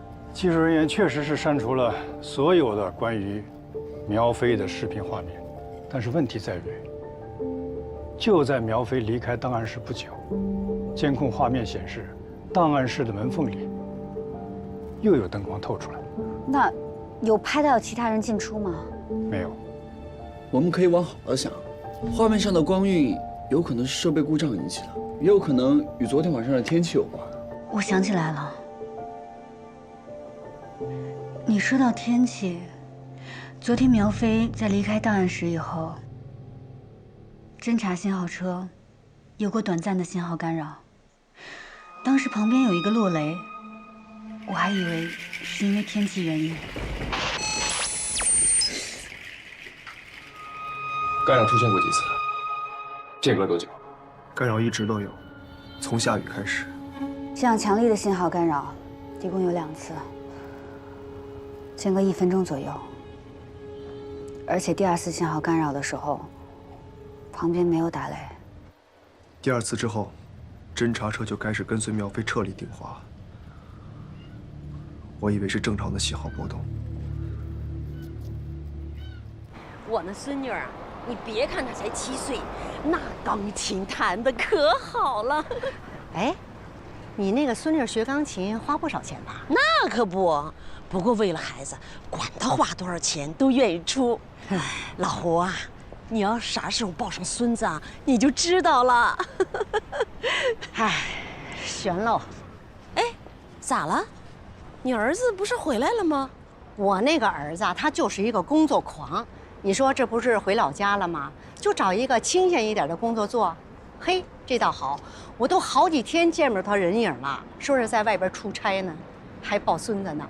能给我找个儿媳妇回来，我就谢天谢地。哎呀，没事儿没事儿啊，事业起步阶段，肯定什么事儿啊都要自己去忙，熬2年，当上领导就好了啊。啊，哎呦，可不是嘛！哎呀，我那个儿子啊，他在鼎华也就是个中层干部，这什么时候要是熬成个副总，也许就能清闲下来了。哎，有的时候我就问他，我就说，你这1个月就挣好几万，还不够啊？你立业不得先成家呀？是不是啊？是，那可不，挣了钱还不都是给孩子花呀？我那儿子也不少挣，可这钱不都花在我那个孙女身上了？哟，这前面怎么了？那么多人呢？哎呦，看看去！哎，让开，让开，让一下，让一让。哎呀，还愣着干什么？赶紧叫救护车！哎，我打电话。同志，打过了啊！同志，谢同志，你没事吧？哎，小伙子过来，来，帮帮忙把人抬出来，快快快过来！哎呀，行了行了，你别瞎张罗了，不能动。你知道他哪骨折了，不能瞎动，万一着火了呢？你看见地上漏油了，你就赶紧去问一问。哎，谁看见这儿到底发生什么事了？你赶紧去问一下，赶紧去，赶紧去。哎呦，来让一下，让一下，让一下。怎么回事？两车，一个车库和这个吊车。同志，同志，你醒醒，同志。信号波动的间隔跟光晕存在的时间相吻合，那么基本可以确定是人为制造的干扰。这就解释了为什么监控没有拍到其他人进入那片区域，也就解释了徐鹤为什么没有出现。他可能已经得手了。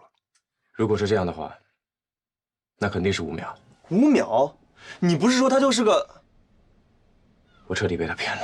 到底发生什么事儿了？你们过来一下。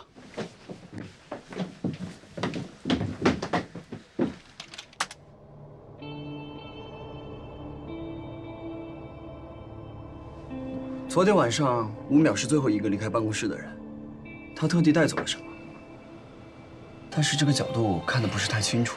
我们假设那个就是干扰视频信号的设备。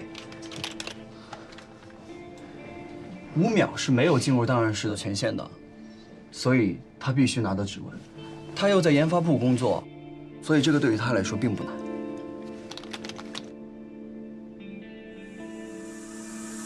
比如这样。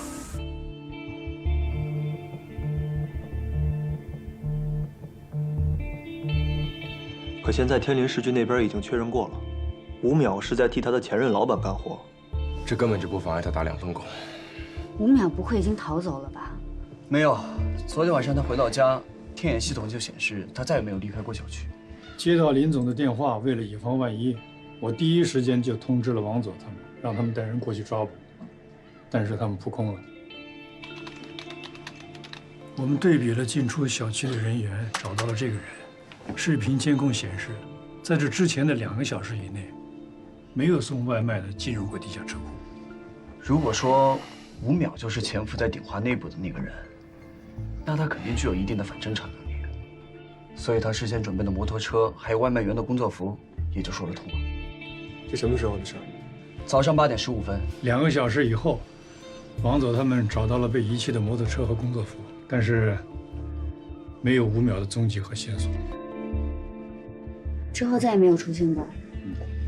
已经过了2个小时了，这个人很可能在任何地方。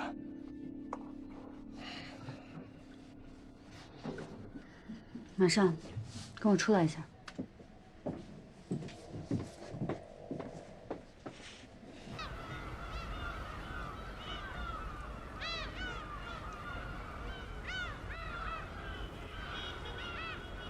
你怎么了？ 我把整件事情都搞砸了，是我告诉你，5秒是个边缘人物，我一个人误导了之后所有的行动。我对于5秒的判断，完全基于我掌握的情报和信息，不需要你告诉我。我的判断跟你一样，所以这不是你的错。5秒这个人呢，履历完整，而且全部都核实过，基于他的所有信息都表明，他就是一个普通的科研人员。 那你是怎么判断他是一个商业间谍的？我们现在的确处于劣势，但我们不该这样认输，对吗？把自己状态调整好再回来。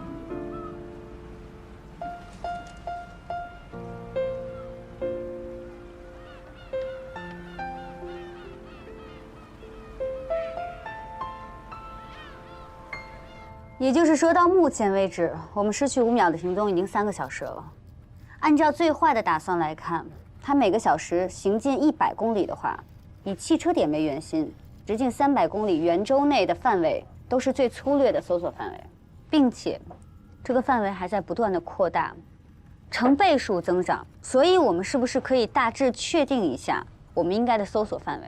双亲临海，如果他有足够的资源，很有可能会选择 乘坐走私船出逃，而且这个判断还没法确定他是否乘坐其他交通工具。万一他要是混上飞机或者火车，那怎么着？我给你拿个地球仪过来。宋局，我觉得我们对于5秒这个人的判断有偏差。哪方面的？从我们已知的线索来看吴淼他确实是盗用了天星科技的研发资金，并且跟天星科技的老板张建奎达成了协议，入职了鼎华内部，盗取鼎华内部信息为条件，免于遭受天星科技的起诉，是这样吧？这是我们掌握的既定事实，对不对？那么现在问题就来了，徐鹤，他为什么要跟这样一个有污点的人合作呢？以我们现在掌握的材料来看，徐鹤的最终目的是盗取 DS 材料人工合成技术，所以我们认为徐鹤最应该选择的合作对象，应该是可以长期的、稳定的潜伏在鼎华内部的人。对啊，吴淼从头到脚都是漏洞，根本不可能在鼎华长期潜伏。那也不一定吧，万一徐鹤对吴淼不是特别了解呢？我认为不会。大家想想，当年徐鹤是怎么利用苗焕阳的？他俩在赌场相遇之前，他早就对苗焕阳的生意了如指掌了。也只有这样，才能制定计划对苗焕阳进行诱骗和操纵。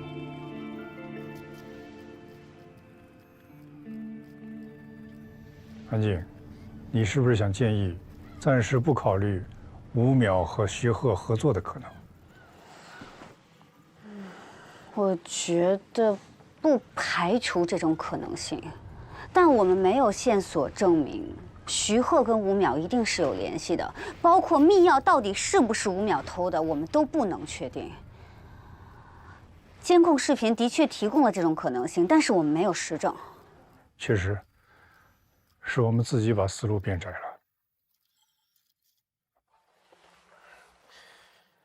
这件事情我对不起大家，是我误导了大家的判断。宋局，我想请您帮个忙。你说，联系一下天灵市局那边，让他们查一下张建奎的出行记录。这个人每个月从银行取走一笔钱，之后很有可能去了同一个地方，和吴淼见面。对，好，我去联系。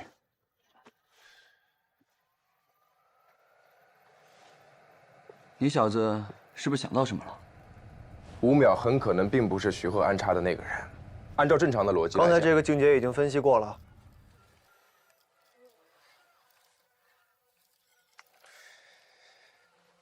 从刚才看到的监控视频显示，这个人是骑摩托车出逃，随身只有一个背包。子轩，他的银行账户是什么状态？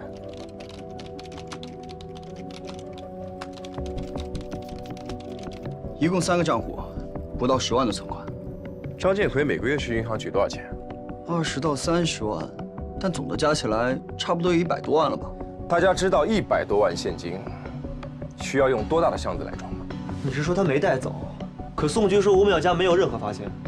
那会不会是吴淼得来的这些不义之财，全都藏在了他秘密见面的附近？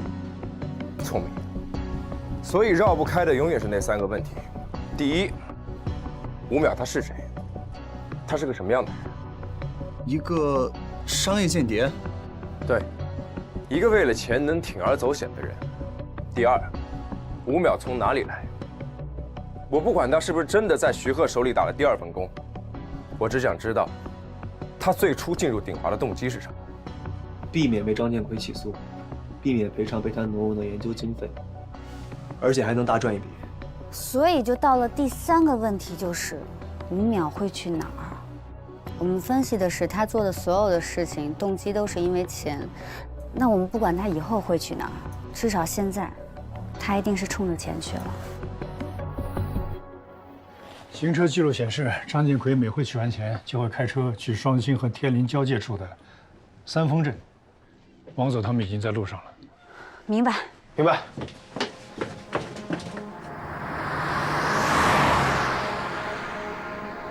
我们大概落后你们20分钟，你们到了以后，尽可能请求当地派出所的支援，尽量铺开调查所有的房屋租借公司还有租赁公司的记录，尤其是那些数据没有联网的黑中介。行，明白。像这样的乡镇啊，这样的机构应该不是很多。那这样，我们分成2组，一组配合当地派出所，另一组我们走访镇子里的居委会。动静别弄太大啊。收到。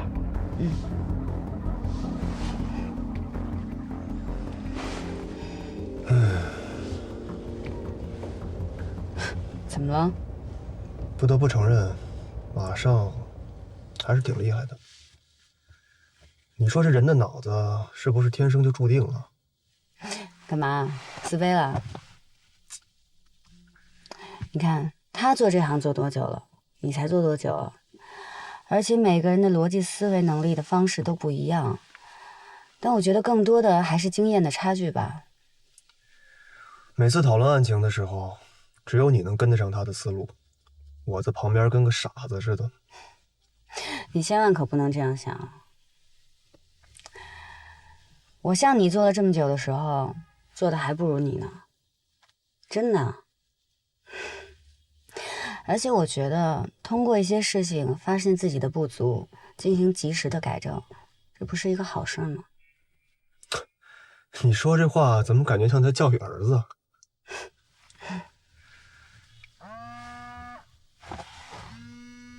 怎么又是这个号码？喂，安静吧。哎呀，你可算接电话了。您是？我姓王，是你妈的朋友，你还记得吗？哦，王叔叔，怎么了？哎呀，今天都是我不好，我开车不小心出车祸了。我妈没事吧？医生说没受什么伤，轻微脑震荡，但是她的情绪，哎呀，太不正常了。我该怎么跟你说呢？你们现在在哪儿？哦，我们在人民医院呢，你快点过来啊！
如果我们不抓到吴淼，就不能确定他是不是徐鹤的手下，也不能确定是不是他偷了密钥。所有的问题得不到解答，这个案子就完了，懂吗？可是，这是我自己的私事，我能解决。开车。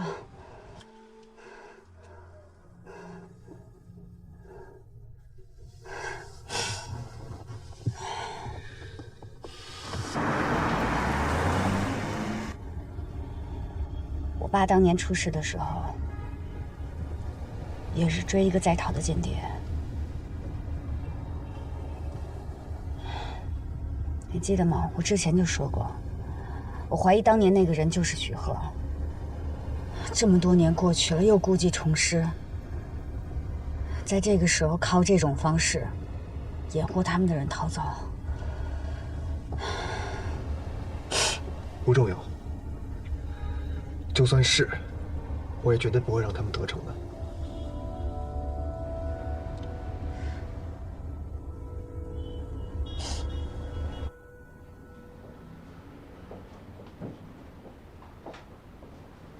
老妈走了。啊，好，拜拜，欢迎下次光临啊。好嘞，拜拜。欢迎下次光临。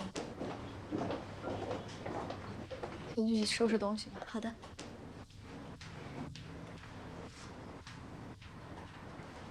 你们收拾好去吃饭吧啊！好的，老板。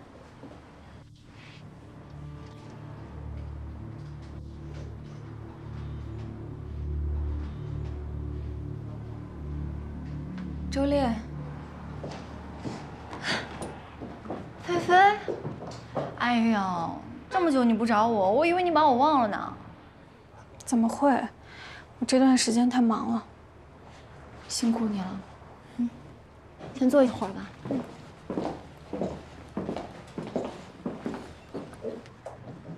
那你先坐一下，等我一下。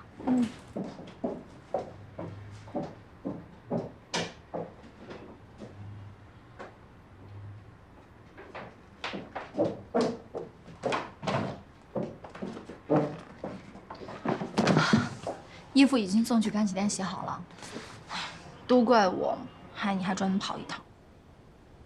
我都没发现。早知道你没有发现，我就私藏起来不告诉你了。吃饭了吗？哎，我跟你说，晚上有空吗？我最近认识了一个大帅哥，我介绍给你啊。我没兴趣。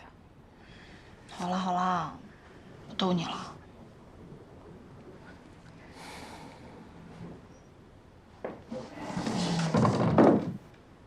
菲菲，你亲口跟我说的，过去的事情就让它过去了。你知道自己现在这个状况吗？你再这样下去不行的。可是，我真的已经不知道该怎么再去相信一个人了。贾长安的确不是什么好东西，但是他对你还是挺好的呀，对吧？他有别的女人。啊？怎么回事啊？菲菲，你有什么事情不要自己憋着，你有什么事儿都可以跟我说，我保证替你保密，好吗？我该回公司了。菲菲，你好好的，有什么事情我随时都在啊。谢谢。先走了。What do you mean you failed? Malfei may be working with the MSS. I can't get the key. What? That's totally not what I expect from you. How could it be so hard for you to handle just a little girl? You said your men would help me, but what? Shut up!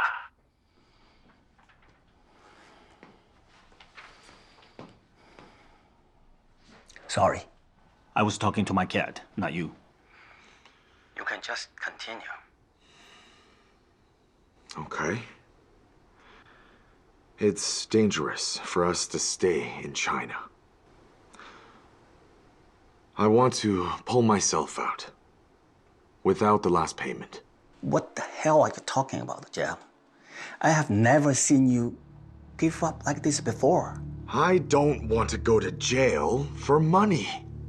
No, don't say that. Actually, your plan for getting the key was absolutely outstanding. I like it. And by the way, I got a good news for you. My man has already got the key. What? Why didn't you tell me? Well, it won't be interesting at all, right? Then let your men finish the rest of the mission. I'm done with it. Joe, have you ever had a cat?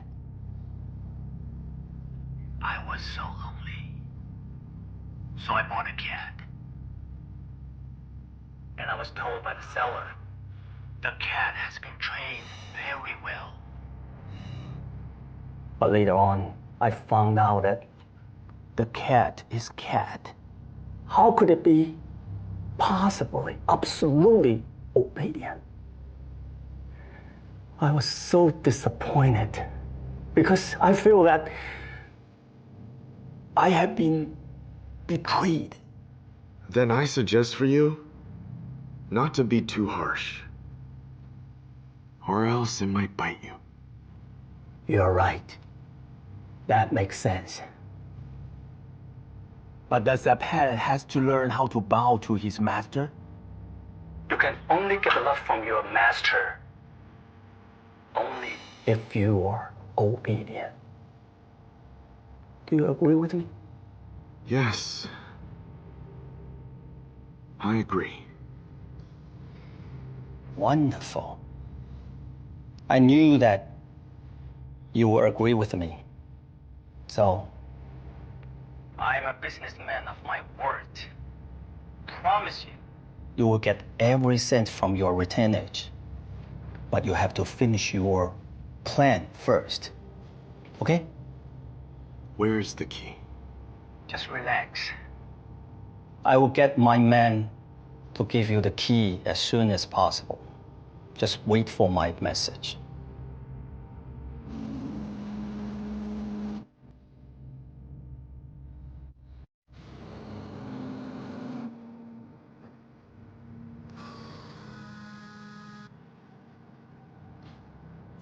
为什么不接我电话？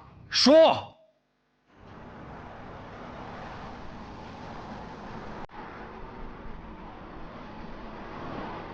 目标准备离开。多少钱？20。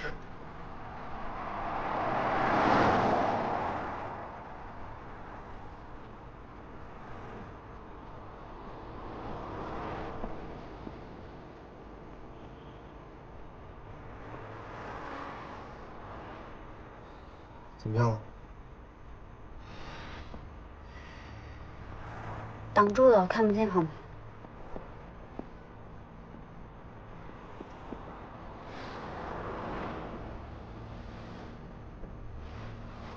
老六，收到回复，收到。上去接触。明白。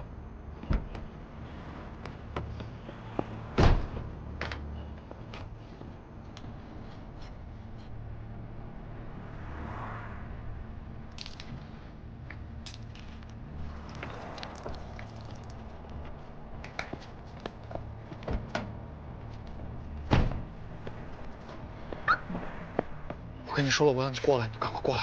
你哪那么多废话？我找你是真的有事，你赶快过来，听我的，赶紧过来。哥，哥，不好意思，不好意思，他喝多了，怎么回事啊？哥，算了，撞我是吧？哥，啊？你还瞪我是吧？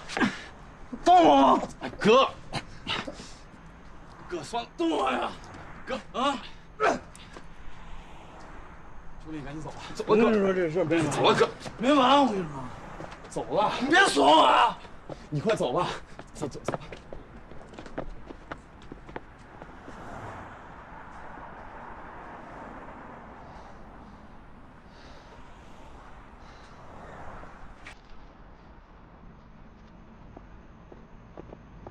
科长，监听装置装上了。收到，听到通话内容了吗？没来得及。小李，测试信号。科长，实时定位成功，监听讯号正常。收到。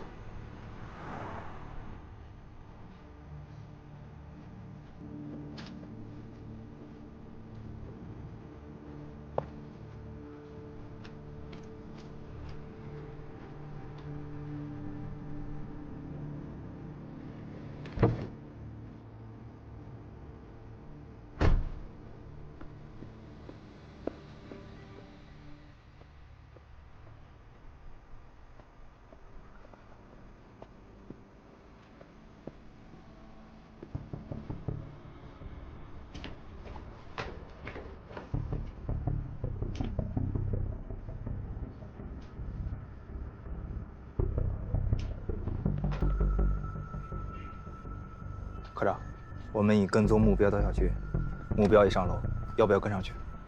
不用，原地待命，注意隐蔽。收到。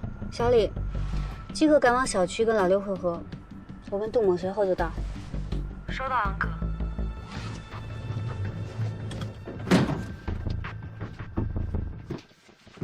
情况怎么样？没有人说话，屋子里可能只有他自己。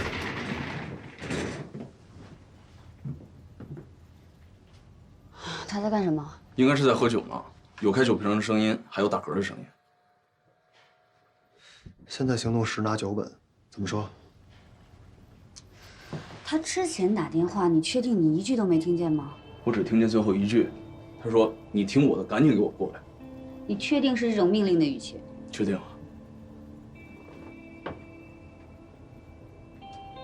科长，要不然先抓了吧，免得夜长梦多。如果密钥真的是5秒偷的，现在很可能已经脱手了。汉克，要不你先押着5秒回市局，我们在这儿继续守着，就算有人来接头的话，也一样能抓到。可是现在形势对我们不利，绝对不能草率行动。我们都不能确定2个人在见面之前会不会再确认联系。如果提前逮捕5秒，肯定会导致对接的人逃逸。我同意，多抓1个人就多一条线索。这样吧，现在轮流分组进行监听。第一组我跟老六，你们其他人抓紧休息。那我觉得做你汇报。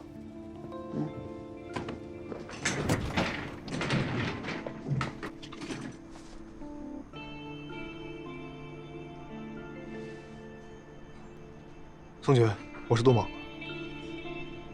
是，我们已经锁定嫌疑人的住处了。安科决定等待接头人出现，再一并进行抓捕。明白。那宋局，还有件事儿。能确定吗？好，我知道了，这个事我来处理，你们安心做好手头工作。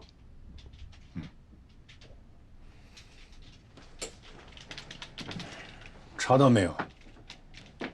房主是三丰镇电力部的离休职工，网上没有登记任何的房屋租赁信息。在乡镇里边，这算是正常情况了。暂时没有发现房主和吴淼有任何交集。我再查一下他相关家人的背景资料。把所有的信息同步给安静那边。收到。哦，马上。宋局，关于密钥失窃，不要遗漏任何可能性。明白。我走了。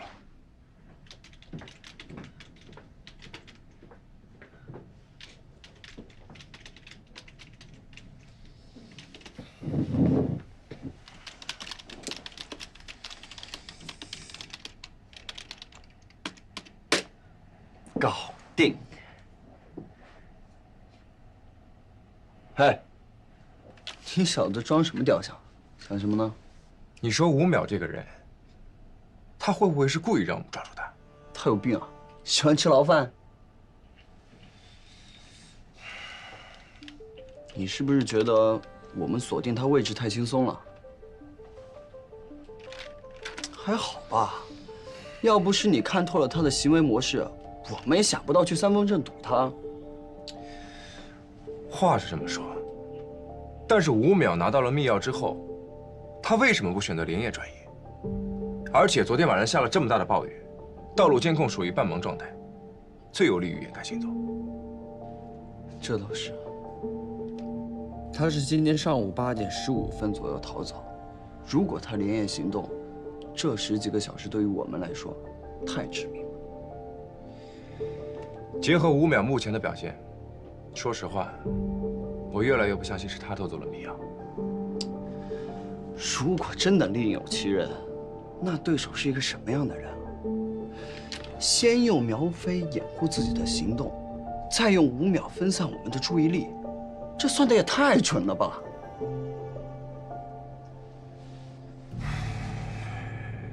但愿是我想多了吧。